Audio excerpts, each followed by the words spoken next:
नमस्कार। आज हमारे साथ एक ऐसी शख्सियत है जिनके पिताजी दक्षिण हरियाणा नहीं नॉर्थ इंडिया में खासी पहचान रखते हैं। समाजवाद की बात करें, तमाम ऐसे जो आंदोलन रहे हैं कहीं न कहीं बढ़ चढ़कर उनकी भूमिका रही है। जी हाँ, हम बात कर रहे हैं रघु यादव जी की। 1987 विधायक बने और अपने क्षेत्र के मुद्दों को लेकर मुख्यमंत्री से भिड़ गए। परिणाम था कि इस्तीफा दे दिया। लगातार उसके बाद कोशिशें चलती रही, लेकिन परवान शायद नहीं चढ़ पाई, खामियां कुछ भी रही। आज उन्हीं के बेटे सर्जन यादव हमारे साथ हैं और वो भी लगातार एक बार फिर से राजनीति में ताल ठोकने के प्रयास कर रहे हैं और कहीं न कहीं अपने लोगों के बीच जाकर, जो कि एक रघु यादव जी की एक फौज थी दक्षिण हरियाणा में, लगातार उनके बीच जाकर अपने आप को इंट्रोड्यूस भी करने का काम कर रहे हैं और अपनी नीतियां आखिर किस तरह को राजनीति करना चाह रहे हैं और किस तरह से जो कि उनके मुद्दे थे रघु जी के, उनको किस तरह से आगे बढ़ाएंगे। सबसे पहले हम जानेंगे जो सर्जन यादव है उनके बारे में, आखिर राजनीति में आने का सबसे बड़ा कारण उनका क्या है। क्या मानते हैं सर्जन जी, क्योंकि युवाओं का दौर है, युवाओं का देश, आप भी राजनीति में, तो किस तरह से देखते हैं कि आखिर राजनीति में आने का कारण क्या है? सबसे पहले मैं आपके जितने भी दर्शकों हैं उनको आपके माध्यम से नमस्कार कहना चाहूँगा। सब ऐसा है कि मैंने राजनीति को जितना भी देखा है, सीखा है, समझा है, वो रघु जी और उनके साथियों के संघर्ष को देख देख के सीखा है। बचपन से देखता आ रहा हूँ, उनके साथ गाँव कहानियों में भी जाना होता था। मैं छोटा था और मैं देखता था इस इलाके के क्या मुद्दे हैं, कितनी पीड़ा में लोग हैं। तो मैं ये कह सकता हूँ कि आपने कहा कि मेरे पिता यहाँ से विधायक रहे हैं, तो मेरे को राजनीति नहीं, मेरे को वो संघर्ष विरासत में मिला है और उस संघर्ष को आगे ले जाकर इस इलाके की जो भी दुख और दर्द है और जो मुहिम रघु जी ने शुरू की थी, उनके साथियों ने शुरू की थी, कुछ मुद्दे अभी पूरे हो चुके हैं, कुछ अभी बीच में अटके हुए और कुछ शुरू ही नहीं हुए, उन सबको एक मुकाम तक पहुंचाना है और उस लड़ाई को आगे लेकर जाना है और इलाके के लिए जो भी बेहतर हो सके। सर्जन जी, पहले आपको रोका है क्योंकि आप रेवाड़ी विधानसभा चुनाव लड़ने की बात कर रहे हैं, तो पहले रेवाड़ी की जनता आपके बारे में जानना चाहती है। आखिर आप, क्योंकि हर युवा चाहता है कि मैं चुनाव लोग बेहतर करूं, दावे तमाम लोग करते हैं, लेकिन आप लोगों को क्या खासियत है, क्या आपके बैकग्राउंड एजुकेशन के बारे में कुछ बता सके जो कि रेवाड़ी के लोग जाने, आखिर उनको जो उम्मीदवार होने वाला है क्या सही मायने में उनको भला कर पाएगा? सर, मैंने अपनी स्कूलिंग की है कुरुक्षेत्र से। मेरी मदर वहाँ प्रोफेसर हुआ करती थी कुरुक्षेत्र यूनिवर्सिटी में, पॉलिटिकल साइंस डिपार्टमेंट में, वो चेयरपर्सन भी रही थी वहाँ। तो मेरी स्कूलिंग हुई है कुरुक्षेत्र से। उसके बाद मैं अपनी ग्रेजुएशन के लिए BSc हॉस्पिटैलिटी ग्वालियर गया था, वहाँ मैंने 3 साल अपनी ग्रेजुएशन की। उसके बाद मैं मुंबई रहा, मुंबई से मैंने अपनी पोस्ट ग्रेजुएशन की एडवर्टाइजिंग और मीडिया, और यही मेरी क्वालिफिकेशन है। उसके बाद मैंने पहले अपना काम संभाला है, अपना एक बिजनेस एस्टैब्लिश किया है, क्योंकि हमने रघु जी से यही सीखा है, क्योंकि उन्होंने 2 बात समझाते हैं कि 2 तरह की राजनीति होती है। एक राजनीति होती है जो अगले चुनाव को देख के होती है और एक राजनीति होती है जो अगली पीढ़ी को देख के होती है। तो जो उन्होंने काम किए थे वो आज तक अगली पीढ़ियों के काम आ रहे हैं। तो वही भाव है कि इस राजनीति में आने का अब हम एस्टैब्लिश्ड हैं। मुझे लगता है ये सही समय है और कहते समय का पहिया घूम के भी वापस आता है। अब वो समय आ चुका है और अब उस पहिए को वापस लाएंगे भी उसकी जगह पे, और जो अधूरे काम रह गए उनको उनके मुकाम पर भी पहुंचाएंगे। अब वो कौन सी चीजें हैं आप उनको दूर करना चाहेंगे और रघु जी की वो कौन सी चीजें होती है आगे लेकर आप जाना चाहेंगे? सब पहली बात तो आगे कुछ आया ही नहीं। रघु यादव को इस इलाके ने जितना प्यार और सम्मान दिया वो मुझे नहीं लगता किसी और को दिया। बिना पार्टी के झंडे और डंडे के 40 साल किसी व्यक्ति का राजनीति में नाम स्थापित रहा हो, आज भी इतने अदब से आप जैसे लोग उनका नाम लेते हो, इससे बड़ी कामयाबी क्या हो सकती है? इससे अच्छी राजनीति भी नहीं हो सकती। तो उसी राजनीति को, उसी साफ राजनीति को, उसी स्वच्छ राजनीति को, उसी संघर्ष की राजनीति को आगे लेके जाने का प्रयास है। और सब साथियों से हम संवाद कर रहे हैं, हमें संवाद करना ही आता है। अभी आपने कहा कि उनकी ऐसी चीजें थी जो आगे बढ़ाती है, ऐसी कोई बात नहीं थी, लेकिन वो कभी किसी पार्टी सिस्टम में बंधे हुए नहीं दिखाई, जो है जरूरी बंधे हुए नहीं। आपने भी 2019 में भाजपा की सदस्यता ग्रहण की, तो इसको किस तरह से देखते हैं आप कि क्या पार्टी लाइन में रहकर आप काम कर पाएंगे, या फिर जो जिस तरह से उनका जो एक नेचर रहा है वही जनता के बीच जाके जनता की लड़ाई लड़ना, क्या उस पर चलेंगे? सब बिल्कुल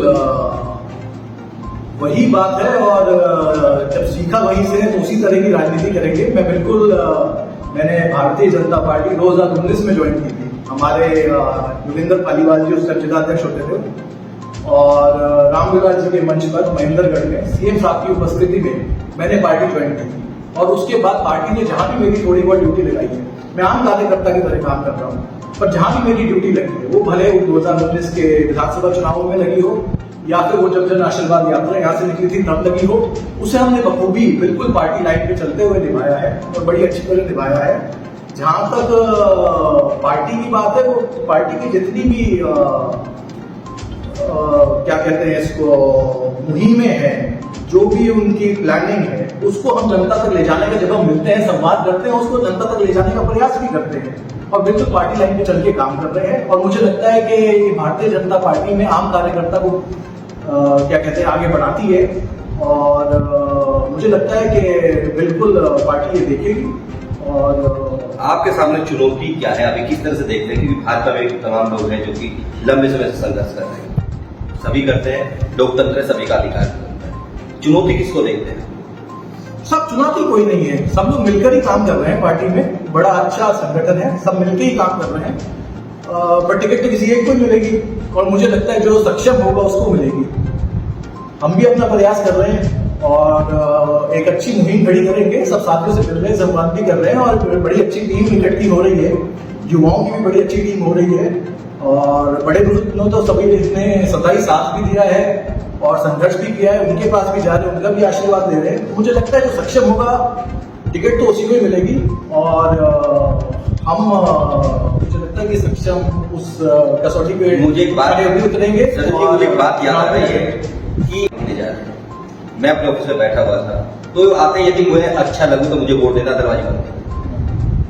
आज की राजनीति में ये कितनी सार्थक है ये चीजें कह रहा है कि मैं अच्छा लगूं तो मुझे वोट देना, कहीं ना कहीं मुझे भावुक भी हो किया कि कैसे कैंडिडेट है ये कह रहे कि अच्छा लगे तो मुझे, जबकि मैं उनसे पहली बात भी वाकिफ था। तो आपकी राजनीति कैसे रहने वाली? ये तो बात सच है भाई, मैं किसी को पसंद आऊंगा तभी वो मेरे प्रति वोट डाल सकता है, मैं पसंद ही नहीं आऊंगा तो किसी को तो फिर वो क्या वोट डालेगा। धन्यवाद। तमाम तरह के शाम दाम दंड अपनाए जाते हैं राजनीति में चुनाव जीतने के लिए। आपके सामने तमाम उदाहरण है कि हर चुनाव इस तरह का देखने को मिलता है। लोग तो अपनी टिकट के लिए भी कहते हैं कि मेरी जेब में करोड़ों है, मैं ले आऊंगा। तो उन लोगों के बीच इस तरह से टिक पाएंगे, हम ही जानना चाह रहे हैं। नहीं, सिर्फ और सिर्फ संवाद, अपनी बात कहेंगे, अपनी बात रखेंगे लोगों के बीच, कुछ उनकी भी सुनेंगे और सिर्फ संवाद के जरिए, सिर्फ संवाद की बदौलत हम इस चुनाव को लड़ेंगे और एक अच्छी स्वच्छ राजनीति की तरीके से इसको आगे लेकर जाएंगे। और मुझे लगता है कि लोग देखते हैं, लोग समझते हैं, आज का जो नागरिक है वो जागरूक है। जब हम अपनी बात को कहेंगे और खाली ये नहीं कहेंगे कि हम ये करेंगे, हम ये भी कहेंगे हम ये कैसे करेंगे, तो मुझे लगता है उसका एक असर पड़ेगा और लोग समझते हैं, सब समझते हैं, ये पब्लिक है, सब जानती है। एक दूसरी चुनौती भाजपा में आप है, केंद्रीय राज्य मंत्री रावेंद्र सिंह भी भाजपा में, वो भी बेटी के लिए प्रयास कर रहे हैं, रेवाड़ी से टिकट के लिए, तमाम बातें आपने भी फील्ड में है होती रहती है।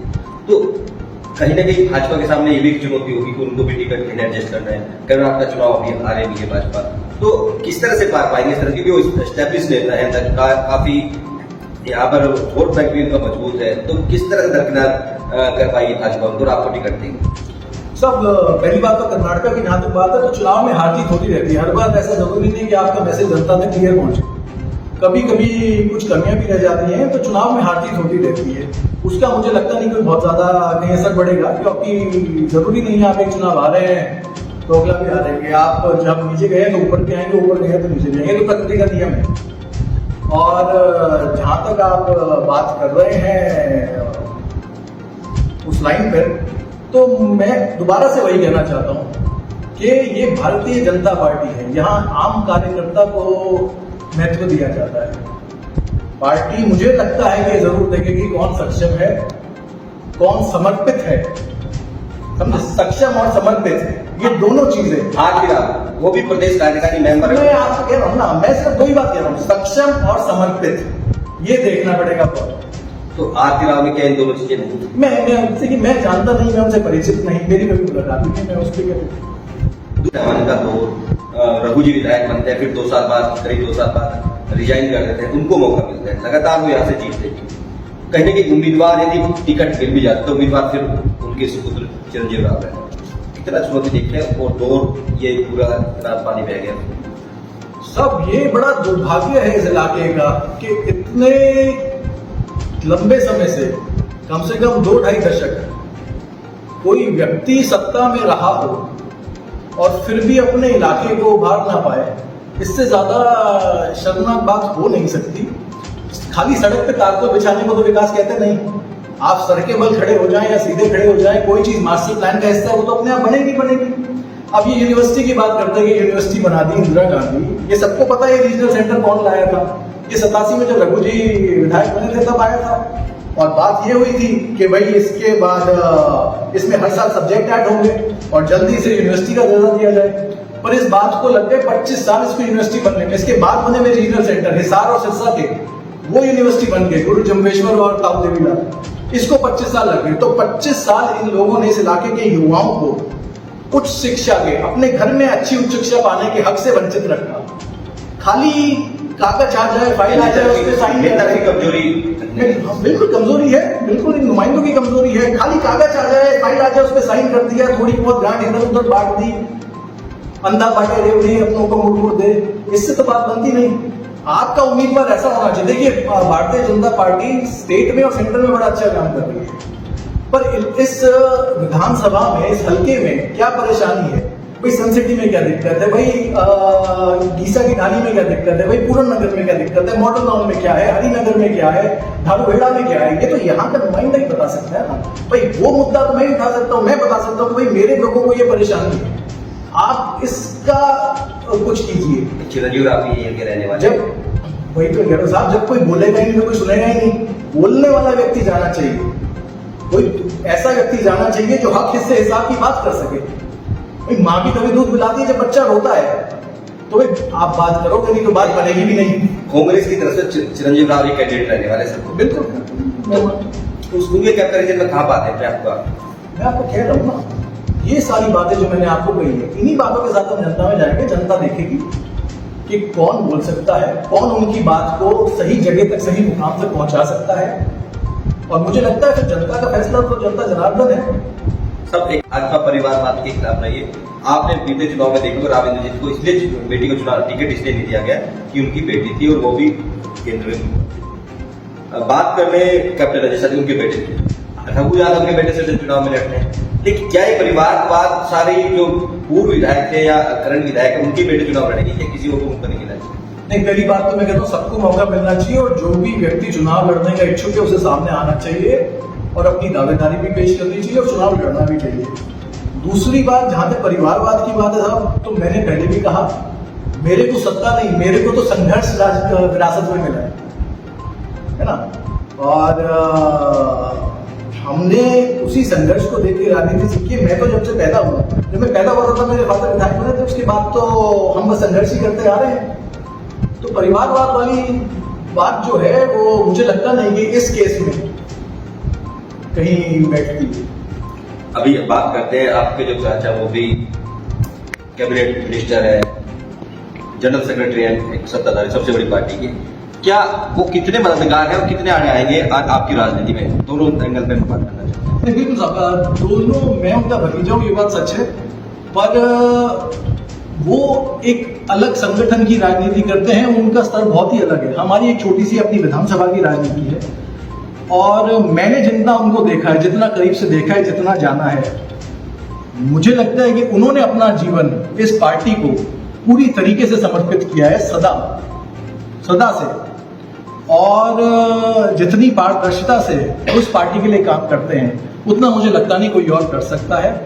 और इस इलाके में काम करने वाला, इस इलाके में नहीं, हिंदुस्तान भर में, इस इलाके में और हिंदुस्तान भर में काम करने वाला हर भारतीय जनता पार्टी का कार्यकर्ता, खाली मैं ही नहीं है, वो भी उनका उतना ही भतीजा है, उतना ही भतीजी है, उतना ही भांजा है, उतनी ही भांजी है, उतना ही बेटा है, उतनी ही बेटी है। तो मैं वहां से कोई मुझे मदद मिलेगी या नहीं मिलेगी वो बात अलग है, पर उनके लिए सब सम्मान है, सामान है। और मुझे लगता है कि जैसा मैंने कहा, जो सक्षम होगा उनको भी उनका सहारा भी उसी व्यक्ति को मिलेगा। तो मान लें कि हमारे जिस तरह परिवारवाद के मसले को लेकर नहीं, परिवार, मैंने कहा ना, परिवारवाद तो बैठता ही नहीं। उनके लिए सब समान है, हर व्यक्ति उनका भांजा भतीजा बेटा बेटी है, तो वो कोई बात है नहीं। और मैं दोबारा उसी बात पे आ रहा हूँ कि जो सक्षम होगा उसे मिलेगी। मेरी तो बार बार बस एक ही बात है, ये कहना। सृजन जी, आपने कहा कि चुनाव लड़ना है, यदि पार्टी टिकट नहीं देती उस कंडीशन में आप क्या करेंगे? सब हाइपोथेटिकल सिचुएशन है, नहीं देती ये सारी बातें बाद में आएंगी। अभी हमारा काम है मेहनत करना, अपने लोगों से मिलना, संवाद करना, अपनी बात को कहना, अपनी बात को रखना। ये मान लें कि चुनाव तो लड़ेंगे सब, हमने तो सदा ही चुनावी राजनीति देखी और चुनावी राजनीति समझी, और मुझे लगता है कि मैं चुनावी राजनीति ही करने के लिए राजनीति में आया हूँ, इतना कह सकता हूँ आज। सृजन जी, आप रेवाड़ी की जनता को क्या कहेंगे, आपको वोट क्यों? क्योंकि तमाम कैंडिडेट के सामने रहते हैं, बहुत सारे कैंडिडेट हैं, तमाम लोग बीजेपी, कांग्रेस, इनेलो, जेजेपी, तमाम पार्टी से निर्दलीय भी आते हैं। आप ही को वोट क्यों दें? हम सबसे पूछते हैं, आपसे पूछते हैं, आपको वोट क्यों दें सब? और आपका अपना नुमाइंदा क्यों बनाया? एक चीज होती है, एक इंग्लिश में टर्म है out of the box. Out of the box का मतलब है इमीडिएट फंक्शनैलिटी। आप इमीडिएट अपने लोगों के लिए क्या कर सकते हैं, उन्हें सहूलियत पहुंचाने के लिए, वो मैटर करता है। विधायक तो कोई भी बन जाए, एमपी एमएलए बनना भी कोई बड़ी बात नहीं, पर आप इमीडिएट, आपका विजन क्या है, आप क्या कर सकते हैं। जब हम चुनाव मैदान में जाएंगे, लोगों से मिलेंगे, आपके जरिए भी दोबारा आएंगे, तब हम ये भी बताएंगे कि हम क्या कर सकते हैं और उसे कैसे कर सकते हैं। वो भले नए भर्ती दफ्तर खोलने की बात हो, सरकारी कॉलेजों में युवाओं के लिए करियर काउंसलिंग की बात हो, या हायर एजुकेशन जो करना चाहते हैं उनके लिए काउंसलिंग की बात हो, उनको दिशा देने की बात हो, या फिर अहीरवाल में, रेवाड़ी में हाईकोर्ट की बेंच की बात हो, या जो पुराने मुद्दे जो चले आ रहे हैं, जिनके लिए रघु जी ने लड़ाई लड़ी है, जो ये मसानी बराज उन्होंने आज गंदे पानी से भरा हुआ है, ये गोल्डन ट्रायंगल पे पड़ता है। ये अगर यमुना की बाढ़ के पानी से आज तक भरा जाता तो आसपास के जितने गांव में जो पानी की कमी से तरस रहे हैं, इनका सबका वाटर लेवल ऊपर होता, आज वो सब खुशहाल होते। इधर से तो रोज फॉरेनर्स की बसें निकलती हैं, पक्षी सुल्तानपुर तक आते हैं, वो मसानी बराज पे भी आते हैं, अपना हैबिटेट ढूंढने तो यहाँ भी आते, वो आते तो टूरिज्म भी बढ़ता, ट्रांसपोर्ट भी होता, हैंडीक्राफ्ट भी होता, रोजगार भी बढ़ता। तो सिंगल पॉइंट बात है, हर घर को बिजली, हर खेत को पानी, हर हाथ को रोजगार। आपने रोजगार की बात करो, आईएमटी बाबा की तमाम इंडस्ट्री में बावजूद उसके रेवाड़ी में बेरोजगारी, आखिर क्या दिक्कत है कि लोग इसको कहीं ना कहीं कंसिडर नहीं कर पाए या फिर रोजगार नहीं दे पाए? क्या आईएमटी बावल हो गया, आपका मानेसर हो गया, आपका खुशखेड़ा हो गया, आपका भिवाड़ी हो गया। सरकारी नौकरियों की जहां तक बात करें तो पहली बार ये आम जनमानस कहता है कि सरकार में बिना भेदभाव के मेरिट पर पूरे प्रदेश में नौकरियां बिल्कुल ईमानदारी से मिली, पर ये इलाका नौकरियों की खान है, यहाँ तो इतना रोजगार उपलब्ध है।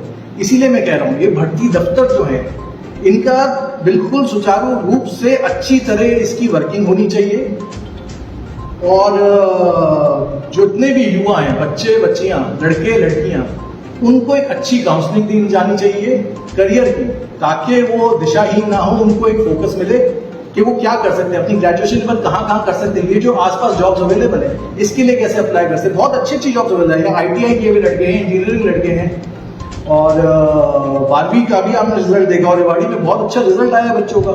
तो एक अच्छी काउंसलिंग की जरूरत है।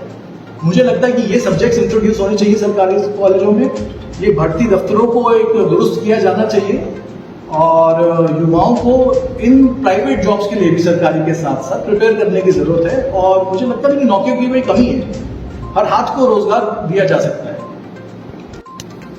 बस अब एक आजकल अही रेजिमेंट का मसला बड़ा चल रहा है, उसको लेकर क्या कहेंगे, और ऐसे वो क्या मसले थे जो रघु जी शुरू करके गए, वो काफी लंबा टाइम लगे, क्या क्या मसले थे उनको इस बात? अब इस इलाके में मुझे नहीं लगता कोई ऐसा मुद्दा है जो रघु यादव और उनके साथियों ने ना उठाया हो।